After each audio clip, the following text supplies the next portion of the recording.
As the healthcare debate rages on in Washington, it's always comforting to know that there are still a few Democrats within the Beltway who won't back down and won't compromise what they believe. One of those people is Congressman Alan Grayson from Florida, who has not been afraid to speak his mind and to call out Republicans when they mislead the American people.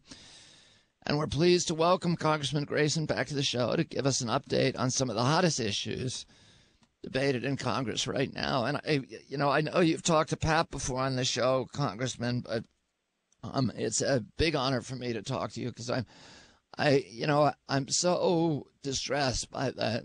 It's almost like a hypnosis that many of the congressmen endure in terms of their willingness to screen the truth and to speak, let's say, diplomatically, rather than to really tell the truth to the American public about what's going on with our democracy. Our democracy today is in crisis. We have a few giant corporations who are making the decisions over our lives. And, I had dinner with some Italian friends a couple of nights ago, and they are talking about the restriction of freedom in Italy, where you have President Berlusconi, who controls 95% of the news media in the country, and is able, through that vector and through direct political contributions, to control the parliamentary system of Italy as well. And one of the things that I talked about is that one of the things the Republicans have really been able to do in our country is to confuse the American public about the difference between personal freedom and civic freedom. We have tremendous personal freedom in this country. If you want, you can go buy a flat screen TV.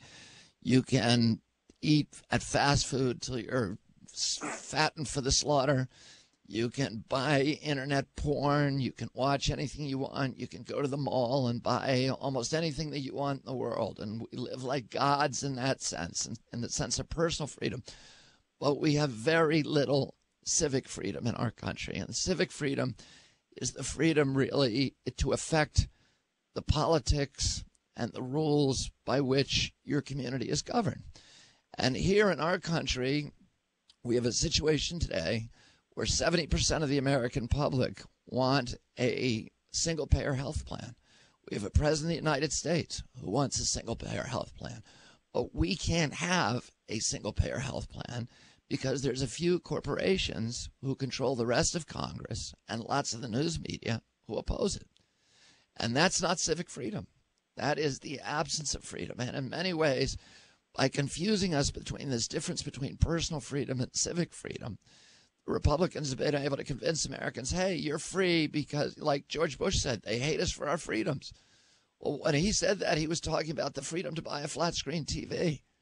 He's not talking about the freedom, the right to be free from torture, the right to be free from eavesdropping, from extraordinary renditions, and from all of these other issues that are constraining our constitutional rights and constraining true freedom in this country. And, I'm so grateful that you've been willing to stand up and talk out about these issues.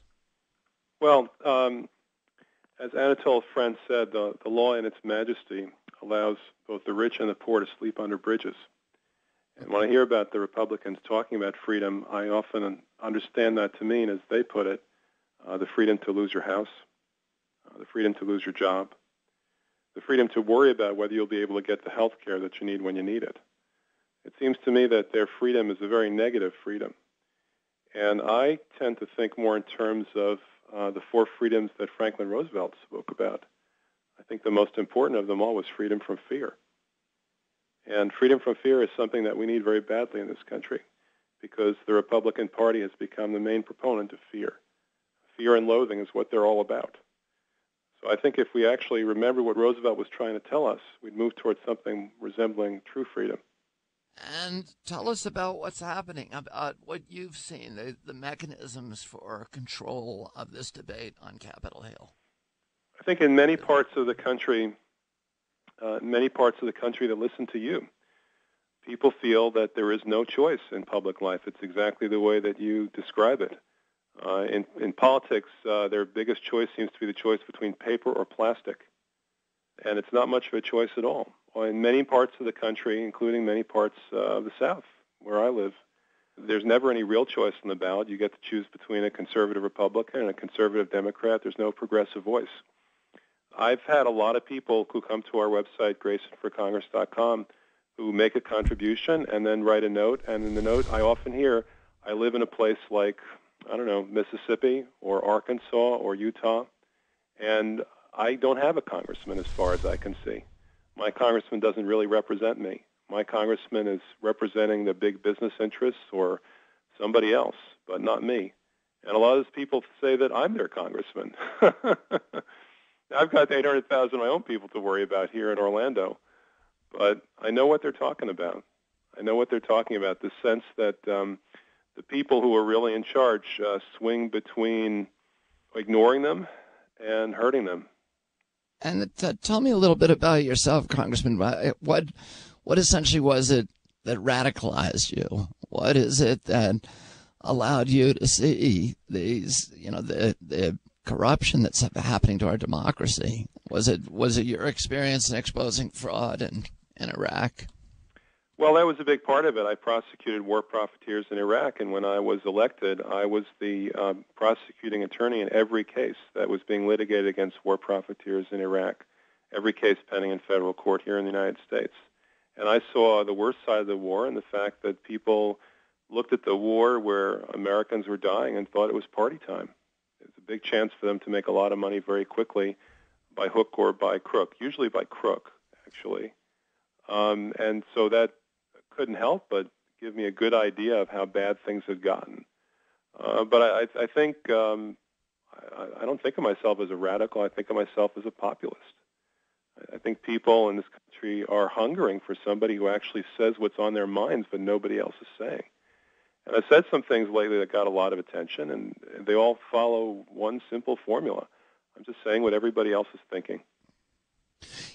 My father got his start in public life doing prosecutions of war profiteers during the Korean War. He was faulted afterwards because the first job that he got in public life was for the Army McCarthy hearings, but he didn't participate in McCarthy's prosecutions of communists or gays or what have you. His single job, and it's a job that he did very well, was to prosecute American corporations that were illegally profiteering over their participation in the war in Korea.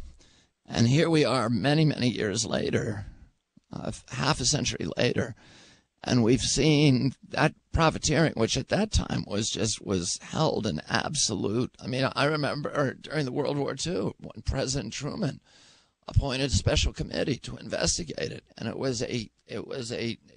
was regarded as treasonous that these companies would actually act on behalf of their own interests rather than the interests of our country.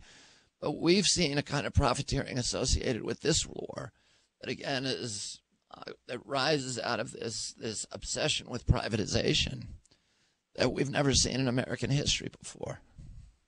Well, when you elect a vice president who is the head of the largest Army contractor, it should come as no surprise that the government develops a fetish to privatize things that never were privatized before, so that company can quadruple its profits.